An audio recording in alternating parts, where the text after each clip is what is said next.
Julius Randle got some damn nerve. But I ain't mad at him. I lock my doors. I ain't mad at him, man. I ain't mad at Julius Randle at all. If he wants to leave, obviously, don't let the door hit you.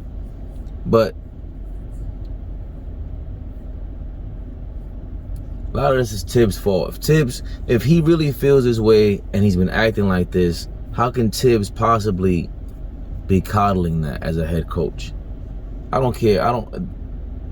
Nobody's gonna ask him about him. When they do ask him about it, they hide their feelings, and there's just no way that if the Knicks are players, the young guys especially, if they're playing great like this in spite of Julius Randle, I'm even more hyped up about my youngins, man. If the baby Knicks are playing like this in spite of Julius Randle, I'm even more hyped up about my baby Knicks, man. I'm even more hyped up about them, because that means that they got together and they'll let the castaway be the castaway. So I'm excited about that. Thibs, this is the nail in the coffin for me, because if there's another player that does the same thing Julius Randle does, he doesn't know how to handle it. He doesn't know how to be a head coach. He's a great defensive strategist, apparently, a genius. Some people have called him, but enough is enough, man. Two very easy opt-out options. I was very much against just getting rid of Thibs for no reason and Randle for no reason, but you know, I see some people don't understand about my Westbrook comments. You can trade for a Westbrook contract and don't play him. We've had Stephon Marbury, we've had Ben Simmons in the league, we've had just recently Ben Simmons in the league sit down for a year. He's still not playing and getting paid. Kyrie Irving sat for most of the year because they chose not to, and these players and the teams acquiesced to it. So it's nothing new. So if you acquire someone like Westbrook, why not just sit him down and tell him, listen, we're trying to trade you. John Wall just sat the entire season. Same thing. Why not trade for that contract and allow the kids to be the kids? I don't want Donovan Mitchell, by the way.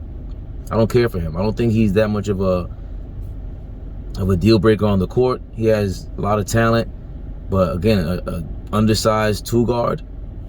He can pass the ball, but doesn't do it for me. And especially if he's in his mid-20s already and he has to be with this mixed group of kids. Nah, I don't think he's anyone they should really allow to get in the kids' way. Let Grimes and these guys settle, and that's the other thing, man.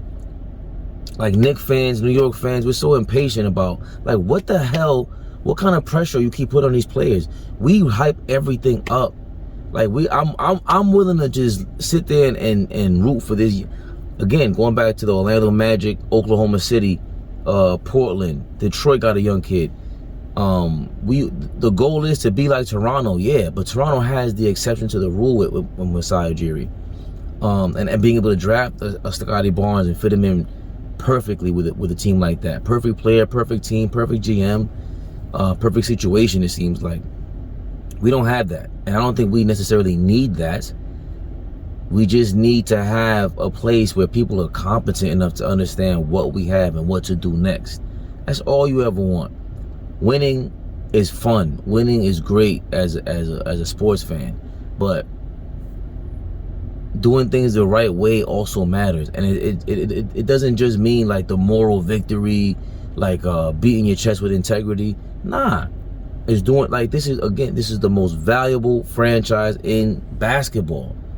And we haven't acted like it in 20 years. We need to just start acting like it. Fabian!